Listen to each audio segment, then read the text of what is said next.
श्री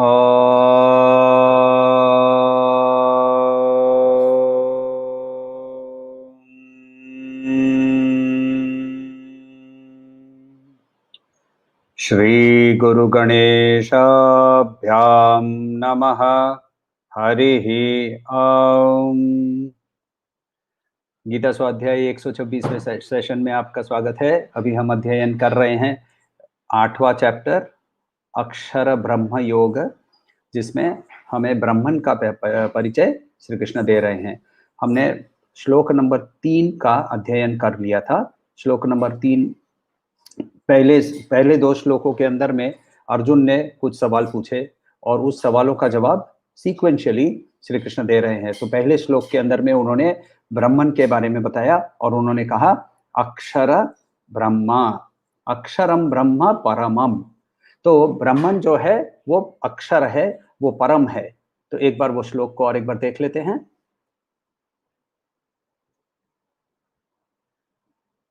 अक्षरम ब्रह्म परमम स्वभावोऽध्यात्मम् उच्यते भूत भावोद्भव करो विसर्ग कर्म संजितः। तो यहाँ 3 चीजों का उन्होंने हमें एक्सप्लेनेशन दिया। पहला ब्रह्मन क्या है, दूसरा आध्यात्म क्या है और तीसरा कर्म क्या है। ये तीनों के अंदर में ये जो है ये मैं मेरे बारे में जानने की कोशिश कर रहा हूं, क्योंकि ब्रह्मन आध्यात्म और मैं मेरा कर्म करता हूं, राइट। तो ये मैं मेरे बारे में जानने की कोशिश कर रहा हूं। वहां से अर्जुन के सवाल के अंदर में एक सीक्वेंस भी है, ऑल्दो ऑर्डर में नहीं है। अध्यात्म पहले पूछना, पहले अधिभूत फिर अधिदैव फिर अध्यात्म, ऐसे पूछना चाहिए यदि सीक्वेंशियली जाए तो। मगर वैसे उसने नहीं पूछा है, उसके दिमाग में कुछ चल रहा था। तो उसने जब ब्राह्मण अध्यात्म और कर्म के बारे में पूछा तो वो वहां एक्चुअली पूछ रहा है अपने बारे में कि ये सारी चीजें मेरे साथ जुड़ी हुई है। अब मुझे यदि दुनिया के साथ एंगेज करना है तो मुझे क्या सीखना चाहिए, कैसे सीखना चाहिए, उसके बारे में भी उसने पूछा था। तो वो हमें श्लोक नंबर 4 के अंदर में श्री कृष्ण हमें समझाते हैं। तो चौथा श्लोक ले लीजिए। चौथा श्लोक।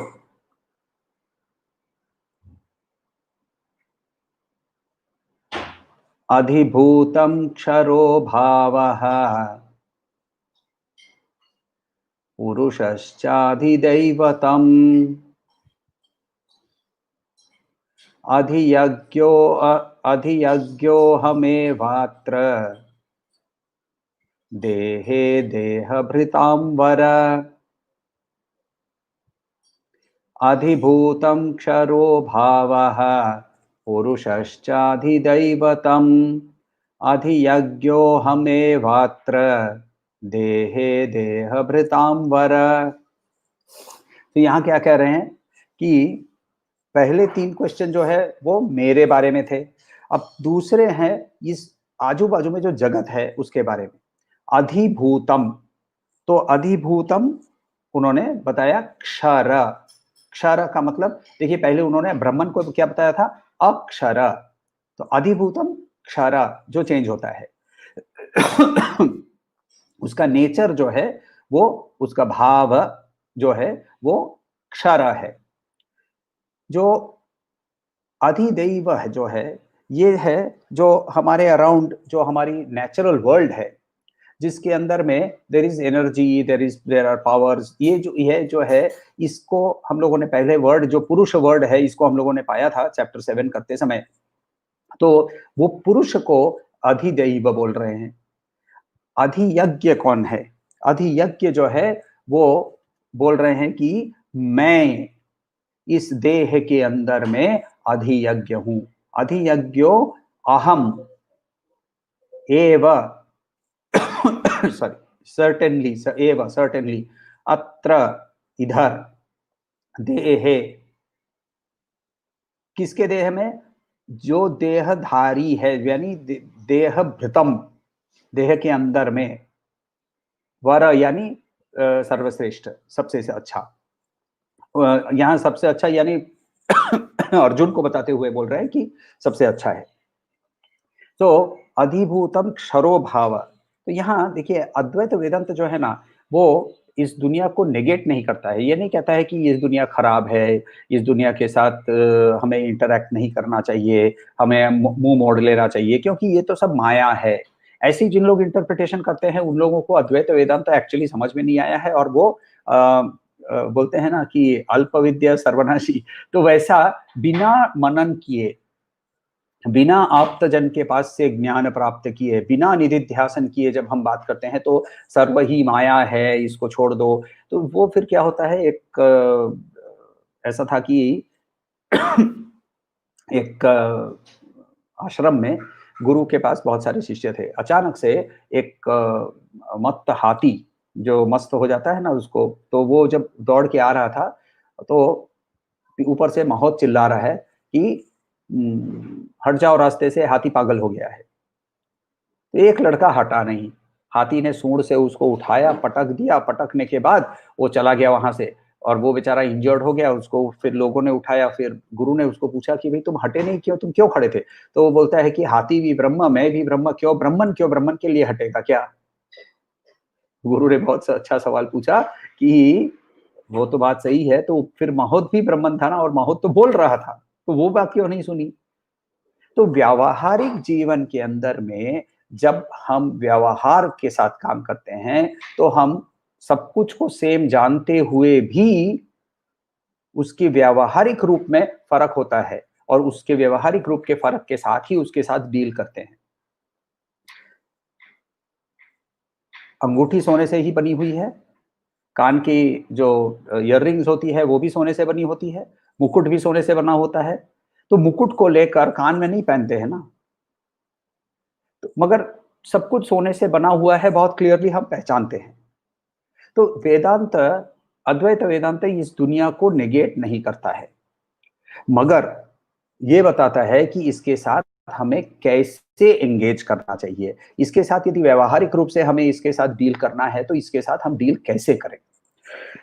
तो इसको साथ एंगेज करने के लिए ये, यदि मैं ब्रह्मन को पहचान चुका हूं, पहले श्लोक में अक्षरम ब्रह्मम परमम, उसको मैं पहचान चुका हूं, मगर मैं दुनिया के साथ एंगेज करने को तैयार नहीं हूं, दुनिया के साथ एंगेज करने के लिए मैं मुंह मोड़ लेता हूं। तो ये है ना, ड्राइविंग करते समय आपको ड्राइविंग सीखने को का मौका यदि मिला तो आप ड्राइविंग सीख ली। अब आपको जब रास्ते में गाड़ी चलाने के लिए बोलते हैं तो बोलते हैं रास्ता पूरा पहले खाली करो, फिर मैं रास्ते पे गाड़ी चलाऊंगा। ऐसा नहीं होता है ना। रास्ते के अंदर में दूसरी गाड़ियां आएगी, दूसरी गाड़ियां रहेगी, तो हमें उस गाड़ियों के साथ हमें अपना ड्राइविंग करना पड़ेगा।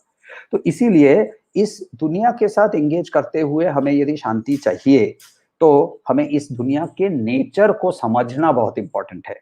और इसीलिए श्री कृष्ण बहुत क्लियरली, यहाँ हम लोगों को याद रखिए बहुत शॉर्ट में आंसर दे रहे हैं, तो इसीलिए इस दुनिया को क्लियरली क्या बोल रहे हैं? क्षर, जो डिस्ट्रॉय होता है, जो क्षय होता है, जिसके अंदर में डीके होता है, जो चेंज करते रहता है, और इसीलिए वो उसको कंटिन्यूअसली चेंजिंग। तो ये एग्जैक्ट काउंटर पॉइंट है। एक साइड में ब्रह्मन अक्षरम परमम, तो जगत अधिभूतम, वो क्या है? क्षर, और ये यदि परम है तो वो अधीन है। तो इसी जगत जो है वो ब्राह्मण के अधीन है, जगत जो है वो क्षर है। इतना उन्होंने हमें समझा दिया। जगत कहां से शुरू होता है? जगत शुरू होता है यह देह से, ये भी जगत का ही पार्ट है। और देयरफॉर सबसे बड़ी अंडरस्टैंडिंग हम लोगों को यहां ये मिलती है कि ये भी क्षर है, ये भी क्षय हो जाएगा। तो इसमें भज गोविंदम के अंदर में भगवान शंकराचार्य कहते हैं अंगम गलितम, तो अंग जो है वो गलित हो जाता है, मगर उस श्लोक में ही कहते हैं कि क्या नहीं छूटता है? आशाओं की, इच्छाओं का जो पाश है वो नहीं छूटता है, वो क्षर नहीं लगता है, वो कंटिन्यूअसली हमारे साथ रहता है। तो ये हो गया क्षर, अधिभूत, द वर्ल्ड अराउंड अस, जो कि कंटिन्यूअसली चेंज करता है, जो अनमैनिफेस्ट से मैनिफेस्ट, मैनिफेस्ट से अनमैनिफेस्ट, मैनिफेस्ट अनमैनिफेस्ट से मैनिफेस्ट, ये ऐसे कूदते रहता है। तो अब रहा अधिदैव क्या है। अद्वैत वेदांत के अंदर में पुरुष एक वर्ड है, ये है कलेक्टिव, एक कलेक्टिव नाउन है। एक झुंड जैसे बोलते हैं ना, एक कलेक्टिव नाउन, वैसे ये पुरुष जो है ये एक कलेक्टिव सूक्ष्म शरीर, इस पूरे संसार के, इस पूरी यूनिवर्स का स्थूल शरीर होता है। जैसे हम लोगों के अंदर में भी हम लोगों ने देखा है ना कि तीन शरीर की बात करते हैं। स्थूल शरीर जिसके साथ आप हम इंटरेक्ट कर रहे हैं, सूक्ष्म शरीर जो कि हमारे अंदर के अंदर जो हमारे मनस बुद्धि अहंकार है, और फिर कारण शरीर जो कि वासनाओं का की गठरी लेकर चलता है। तो ये जो सूक्ष्म शरीर है, ये यदि कलेक्टिव सूक्ष्म शरीर लिया जाए, आपका सूक्ष्म शरीर, मेरा सूक्ष्म शरीर, ये सारे सूक्ष्म शरीर को यदि एक साथ लिया जाए, तो याद रखिए हर समय आप और मैं प्लस प्लस करते जाएंगे, मगर the collective is greater than the individual. Collective is greater than the sum, the whole is greater than the sum of its, the sum of its parts करने पर it is greater than the individual sum. So 2 + 2 करेंगे तो 22 ही मिलेगा हमें। So 22 will always be greater than all the 2s put together. वैसे ये पुरुष जो है, ये है, इसी के अंदर से हमारी ये पूरी जगत का उत्पत्ति होती है। तो इसका नाम और एक हिरण्यगर्भ भी बताया गया है, हिरण्यगर्भ या ब्रह्मा। पौराणिक रूप से इसको ब्रह्मा कहते हैं, वेदांत में इसको हिरण्यगर्भ कहते हैं। पुरुष को यहाँ उसी वर्ड को यूज करते हुए श्री कृष्ण ने पुरुष वर्ड यूज किया है। ये दुनिया पूरी चेंज कर रही है, ये जो चेंज कर रहा है इसके अगेंस्ट में एक कांस्टेंट होना चाहिए, ये कांस्टेंट ये पुरुष है। तो अधिदैव जो है, जिसके बारे में उन्होंने कहा कि अधिभूतम क्षरो भाव पुरुषश्च अधिदैवम। तो पुरुषश्च अधिदैवम का मतलब पुरुष जो है, हिरण्यगर्भ जो है, वो है अधिदैव। और फिर लास्ट में तीसरा जो जवाब दे रहे हैं, अधियज्ञ क्या है, तो बोल रहे हैं अधियज्ञोहम एवात्र। यानी देखिए यज्ञ का मतलब क्या, यज्ञ का मतलब होता है ऑफरिंग। तो ये जो एक्शन ऑफ ऑफरिंग जो कर रहा है, एक्शन ऑफ ऑफरिंग हो रहा है, उसको रिसीव कौन करेगा। तो देह के अंदर में देही जो है, वो जो इसे रिसीव करता है, वो ही ये अधियज्ञ है। ये है हमारा कलेक्टिव कॉन्शियसनेस, कलेक्टिव चेतना, आपकी मेरी सबकी जो चेतना, हमारे अंदर जो चेतना शक्ति है, ये चेतना शक्ति को वो अधियज्ञ बोल रहे हैं। श्री कृष्ण कहते हैं कि ये सारी चेतना को यदि एक साथ ले लिया जाए तो वो चेतना जिसको वैश्वानर भी बोला गया है। तो जब ये सेल्फ जो है हमारे अंदर में, देही जो है, वो जब वैश्वानर रूप में है, तो उसको अधियज्ञ कहा जा रहा है। इस अधियज्ञ के 19 मुंह कहते हैं, 19 माउथ्स। 19 माउथ्स का मतलब इनपुट आउटपुट डिवाइस। 19 माउथ्स, 5 ज्ञान इंद्रिय, ज्ञान इंद्रिय यानी इनपुट डिवाइस, राइट। 5 कर्म इंद्रिय, ज्ञान इंद्रिय कौन सी हैं, आंख, कान, नाक इत्यादि जो है, ये हम लोगों को ज्ञान इंद्रिय बताया जाता है, क्योंकि इनसे हम सेंसेस इन रिसीव करते हैं, सेंसरी इनपुट रिसीव करते हैं। 5 कर्म इंद्रिय, हाथ पैर इत्यादि, इनको हम लोग कर्म इंद्रिय बोलते हैं, क्योंकि इनसे आउटपुट निकलता है। तो जब इनपुट आता है, प्रोसेसिंग होता है। ये प्रोसेसिंग कैसे होता है, तो प्रोसेसिंग करने के लिए एक एनर्जी चाहिए। वो एनर्जी आती है 5 प्राणों से, प्राण, अपान, व्यान, उदान, समान, ये 5 प्राण है हमारे अंदर। तो these are the energy inside our system, जो कि हम लोगों को मूवमेंट करते हैं, डाइजेशन करते हैं, एक्सक्रीशन करते हैं, ब्रीदिंग करते हैं, ये सब कुछ को मिलाकर 5 प्राण, तो 15 हो गए। 5 ज्ञान इंद्रिय, 5 कर्म इंद्रिय, 5 प्राण, 15 हो गए। मनस, बुद्धि, चित्त, अहंकार। तो ये 19 मुंह बताया गया है अधियज्ञ के।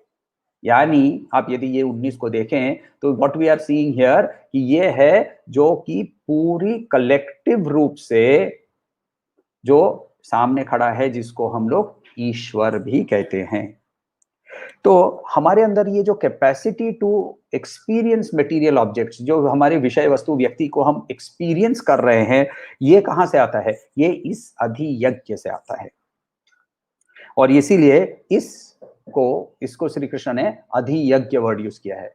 यज्ञ का मतलब ऑफरिंग होना चाहिए और रिसिपिएंट होना चाहिए। तो एक्ट ऑफ ऑफरिंग जो मटेरियल है, क्योंकि जब भी कुछ भी ऑफर करते हैं वो मटेरियल चीज ही हम ऑफर कर सकते हैं। मनस भी मटेरियल है, याद रखिएगा। मटेरियल का मतलब होता है that which is subject to change, जो कि क्षर है। तो ये क्षर जो हम जब ऑफर करते हैं, ये ऑफरिंग को रिसीव करने वाला अधियज्ञ है। यानी इसका और एक वेदांतिक टर्म है महत। इसको महत भी कहते हैं, वैश्वानर भी कहते हैं, और यहां उन्होंने अधियज्ञ वर्ड यूज किया है। श्री रामकृष्ण का 6 सवालों, सॉरी, श्री रामकृष्ण के बारे में बाद में बात करता हूं मैं। पहले let us first understand what Krishna has already done. Shri Krishna ने अभी तक 6 सवालों का उन्होंने आंसर दे दिया है। उन्होंने बताया पहले कि ब्रह्मन क्या है, फिर उन्होंने बताया आध्यात्म क्या है और कर्म क्या है, पहले में बता दिया। दूसरे में उन्होंने अधिभूत, अधिदैव और अधियज्ञ, इन तीनों के बारे में बताया। अब लास्ट वाला क्वेश्चन बाकी था। लास्ट वाले क्वेश्चन में अर्जुन ने पूछा था कि मृत्यु के समय जिनका मन स्थिर है वो तुम्हें कैसे याद करते हैं? तुम्हें मृत्यु के समय कैसे याद करते हैं, ये पूछा था उन्होंने। तो यहां उस क्वेश्चन के अंदर में ही 2 एजम्पशन है। एक, मृत्यु अनिवार्य है, क्योंकि यदि ऐसा अनिवार्य नहीं होता तो फिर अर्जुन ऐसा सवाल नहीं पूछता। और दूसरा, उनको याद करने के लिए, मृत्यु के समय उनको याद करने के लिए मन स्टेडफास्ट होना, स्थिर होना, ये बहुत जरूरी है। नियमात्मना, तो जिन लोगों को नियमात्मना बताया था ना पहले दूसरे श्लोक के अंदर में, कि प्रयाण काले नियमात्मना तुमको कैसे याद करते हैं, तो वो नियमात्मना जो है वो है जिनका मन स्थिर हो चुका है। तो ये 2 कंडीशंस एग्जिस्ट कर रहे हैं, एजम्पशन है। इसको मानते हुए श्री कृष्ण इस 7वें सवाल का जवाब देते हैं। 7वें सवाल का जवाब देखिए यहां 5th श्लोक के अंदर में उन्होंने दिया है। अंतकाले च मामेव स्मरन् मुक्ता कलेवरम् यः प्रयाति स मद्भावम् याति नास्त्यत्र संशयः। अंतकाले च मामेव स्मरन् मुक्ता कलेवरम् यः प्रयाति स मद्भाव, सॉरी, यः प्रयाति स मद्भावम् याति नास्त्यत्र संशयः।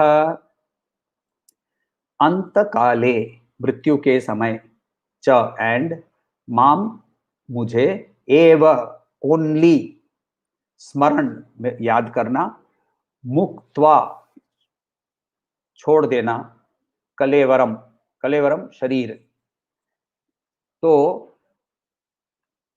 यह यानी जो, प्रयाति जाता है, सह यानी वह, मत भावम मेरे नेचर को, मेरे भाव को, याति पहुंचता है, न अस्ति अत्र संशयः, इसका कोई संशय, कोई डाउट नहीं है।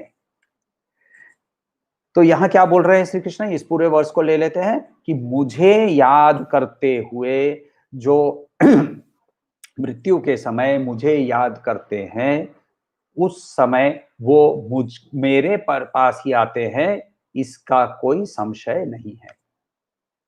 तो मृत्यु काल पे क्या करना चाहिए? तुम्हें मुझे उनको याद करना चाहिए। इतना हम लोगों को समझ में आता है।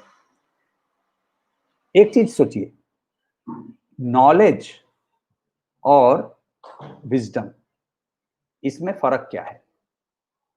नॉलेज और विजडम के अंदर में फर्क यह है कि नॉलेज का मतलब होता है मुझे कुछ ज्ञान प्राप्त हुआ, मगर वो ज्ञान मेरी अनुभूति में तब बदलता है जब उस पर मुझे कोई और संशय नहीं रहता है।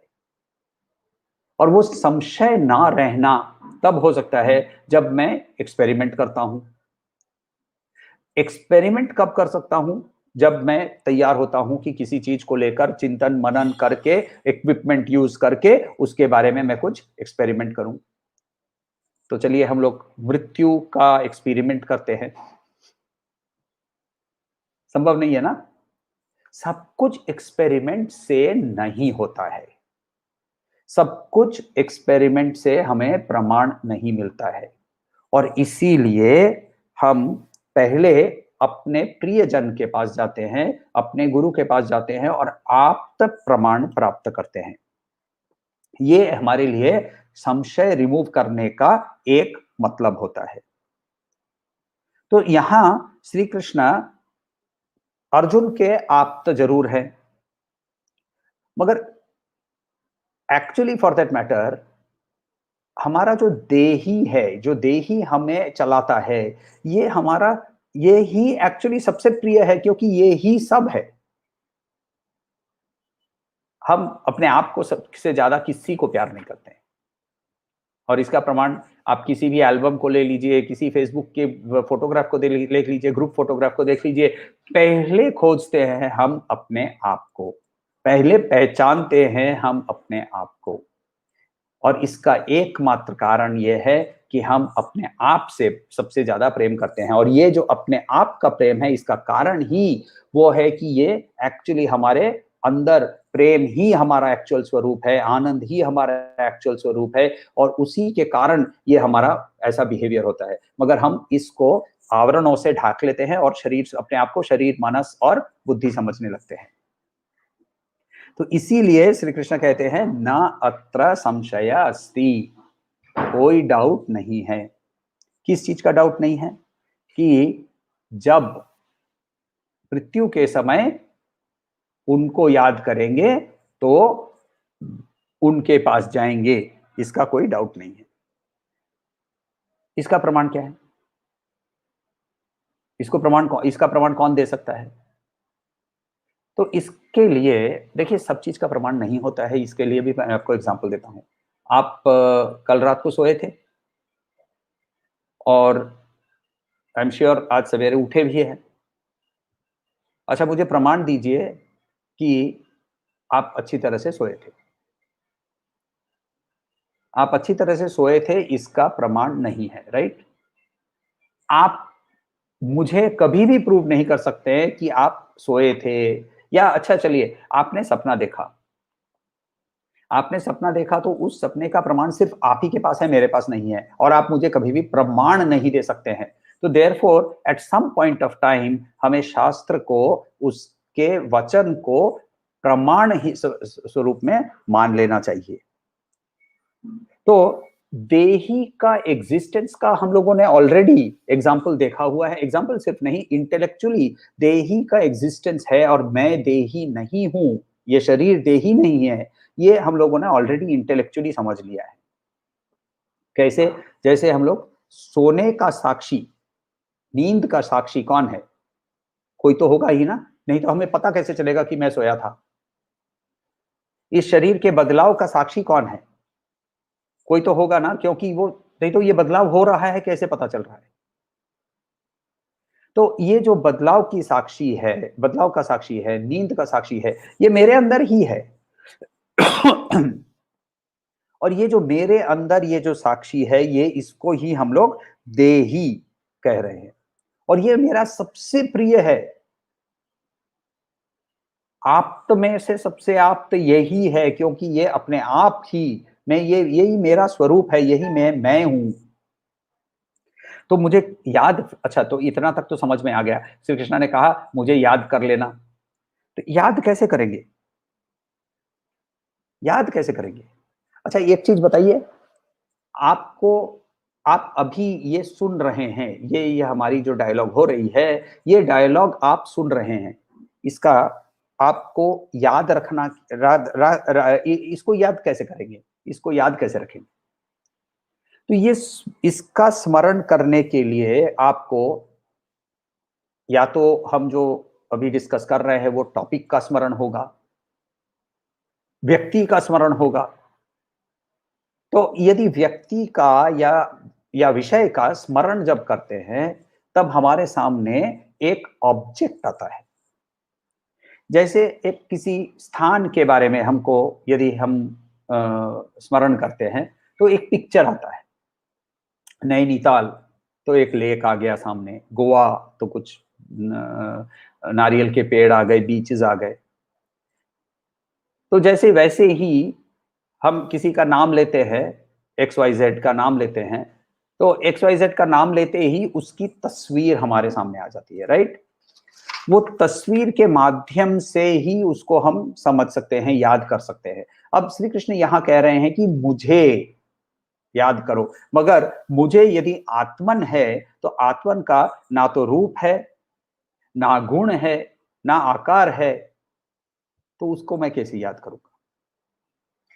क्योंकि उस आत्मन को यदि मुझे पहचानना है, उसको यदि स्मरण करना है, तो एक फिजिकल पहले इनिशियली एक फिजिकल प्रेजेंस की जरूरत पड़ती है। और इसीलिए जब मैं वो फिजिकल बीइंग के बारे में सोचता हूं, तो ईश्वर जो है वो एक फिजिकल बीइंग है, जिसके बारे में मैं कंसंट्रेशन करके एक एक रिमेम्बरेंस कर सकता हूं। मगर यदि मैं ईश्वर को सबसे प्रिय मानने लगता हूं, तो फिर उसके बाद ना उसका कोई फॉर्म की कोई जरूरत नहीं पड़ती है। देखिए, आपका हम लोगों ने एग्जाम्पल लिया हुआ है, स्टोरी है बीरबल और अकबर की। बीरबल बोलता है कि, सॉरी, अकबर बोलते हैं कि ये देखो मेरा बेटा, ये सबसे सबसे सुंदर बेटा है इस दुनिया में, सबसे सुंदर बच्चा है इस दुनिया में। तो सबको हाँ हाँ हाँ करते हैं। बीरबल की आदत थी ना बोलने की। बीरबल ने कहा नहीं, ऐसा नहीं है। तो उन्होंने कहा कि, अकबर ने कहा कि इससे सुंदर बेटा ढूंढ के लेके आओ। तो एक अनफॉर्चुनेटली डिफॉर्म्ड बच्चा था, और जो कि गोबर में वो खेल रहा था, और वैसे के वैसे उसको उठाकर उसकी माँ के साथ उसको लेकर आकर यहाँ खड़ा कर दिया दरबार में। और उसकी माँ को पूछा गया कि, और बहुत सारे और दूसरे जो कोर्टियर्स थे, और ये जो मंत्री इत्यादि जो थे, उनको सबको खड़ा कर दिया, उनको बच्चे को लेकर आने को बोला गया। तो सारे बच्चे वहां थे, राजा का भी बच्चा वहां है, अकबर का भी बच्चा वहां है। माँ को पूछा गया कि इन पूरे सारे बच्चों में से सबसे सुंदर बच्चा कौन सा है? कौन सा बच्चा चुना होगा माँ ने? ऑब्वियस है ना आंसर। तो रूप अब इंपॉर्टेंट नहीं रहता है, यदि जो ईश्वर है वो मेरा यदि सबसे प्रिय हो जाता है, फिर मुझे रूप की चिंता नहीं होती है। तब मैं ईश्वर को मेरा प्रेमी, मेरा ही एक अंश समझने लगता हूं। और यदि ईश्वर को मैं परमात्मा समझने लगता हूं, तब फिर मैं ईश्वर को पूर्ण रूप से देखने लगता हूं, क्योंकि मैं सब कुछ के अंदर में ही ईश्वर की अस्तित्व की अनुभूति करने लगता हूं। क्योंकि अब उसको ना रूप है, ना नाम है, ना कोई उसके अंदर में इमोशन भी है। तो पहले हम लोगों को रूप नाम से अटकते हैं, कैसे याद करना है, ये इसका जवाब श्री कृष्ण दे रहे थे। तो उसके अंदर में आगे चल के इसका और भी उन्होंने विश्लेषण किया हुआ है। तो वहां पहले के हम लोगों को ईश्वर को एक रूप के अंदर में धारणा करके उनके बारे में हम सोचते हैं, फिर वो ईश्वर के प्रति हमारी प्रेम के कारण ईश्वर हमारा अंश बन जाता है, वो मेरा अंश बन गया। अभी भी मेरे अंदर में एक मैं रह गया है, ये मेरा है, ये मेरे कृष्ण है, ये मेरी माँ देवी माँ है, ये मेरी माता रानी है। उसके बाद जब इसी माता रानी को और इसी कृष्ण को मैं सर्वम कृष्णमयम जगत देखने लगता हूं, तब मेरे लिए अब उसके रूप को, उसके नाम को, उसके अंदर में कोई भी इमोशन की अब मुझे जरूरत नहीं पड़ती है। सिर्फ अवेयरनेस, सिर्फ अवेयरनेस। तो सर्वम ब्रह्ममयम जगत सर्वम खलविदम ब्रह्म, ये जो इस स्टेज के ऊपर पहुंचने के लिए तो क्या है कि हम लोगों को सब समय, अच्छा एक चीज बताइए, मृत्यु के समय याद करना है, तो मृत्यु के समय याद करने के लिए प्रैक्टिस की जरूरत पड़ती है। इसके बारे में हम लोग बाद में और भी डिटेल में देखेंगे। अजामिल नामक एक ब्राह्मण था। अजामिल शादीशुदा था, बहुत निष्ठावान ब्राह्मण था। एक बार नदी की ओर जा रहा था नहाने के लिए। श्री रामकृष्ण की ही कहानी है ये, उनकी बोली गई एक्चुअली कहानी तो श्रीमद् भागवत की है, मगर ये जो जो आप अभी सुन रहे हैं ये वेरिएशन श्री रामकृष्ण परमहंस का है। तो ये जब जा रहा था तो उसने एक कपल को जो साइड में क्या बोलते हैं, झाड़ रहते हैं या बुशेस रहते हैं, उसके अंदर में उनको सेक्स करते हुए देखा। इसके अंदर में भी काम भावना जाग उठी, और उसने उसी वेश्या को ढूंढते ढूंढते उसी वेश्या के पास पहुंचा और उस वेश्या के प्रेम में पड़ गया। अपनी पत्नी को त्याग करके इस वेश्या के साथ रहने लगा और उसको पुत्र भी हुआ, जिस पुत्र का नाम नारायण रखा गया। स्टोरी शायद आप लोगों को सबको पता है। तो नारायण बुढ़ापे में बच्चा हुआ था, तो नेचुरली प्रेम ज्यादा था और वो हर समय नारायण नारायण नारायण करते रहता था। पास्ट में किए हुए उसके जो पुण्य कार्य थे उसके कारण मृत्यु मुख में उसको यमदूत दिखने लगे। यमदूत जब दिखने लगे तो उसके डर के मारे उसने नारायण नारायण का नाम लिया। नारायण नारायण का नाम लेते ही नारायण के दूत वहां आ गए, यमदूतों को भेज दिया वापस और अजामिल को लेकर वैकुंठ लोक चले गए। अब श्री रामकृष्ण कहते हैं, तो समझे, हर समय रोज रोज उनको बुला के तंग मत करो। जब मरने के लिए तैयार हो जाओगे, जब मृत्युमुखी हो जाओगे, तब सिर्फ नारायण बोल देना, तुरंत ही तुम्हारे लिए मोक्ष प्राप्ति हो जाएगी। तो कुछ लोग जो बैठे हुए थे उनको बहुत खुशी हुई कि अरे ये तो बहुत अच्छा साधु है, ये बोलता है कि राम का नाम हर समय करने की जरूरत नहीं है। उनका रिएक्शन देखकर फिर मंद एक एक एक हाई हंसी होठों के ऊपर में रखते हुए ठाकुर बोलते हैं, अच्छा मगर तू कब मरेगा रे?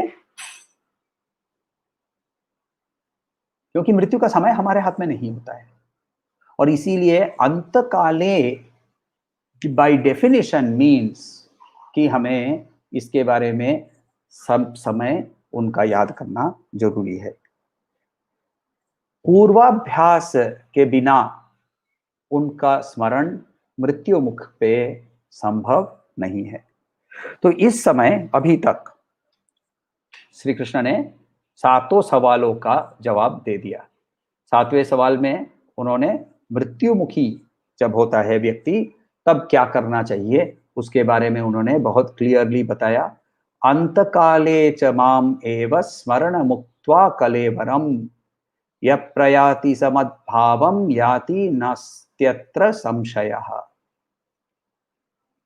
तो यहाँ बहुत क्लियरली श्री कृष्णा हमें एक फॉर्मूला देते हैं हाउ टू प्रोग्रेस।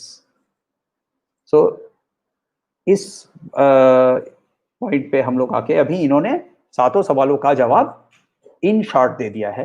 अब आगे चल के इसका उन्होंने विस्तारित रूप से और भी विश्लेषण किया है, जिसको हम लोग आगे चल के देखेंगे।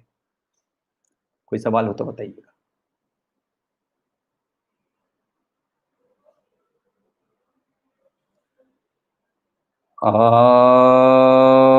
ओम शांति शांति शांति।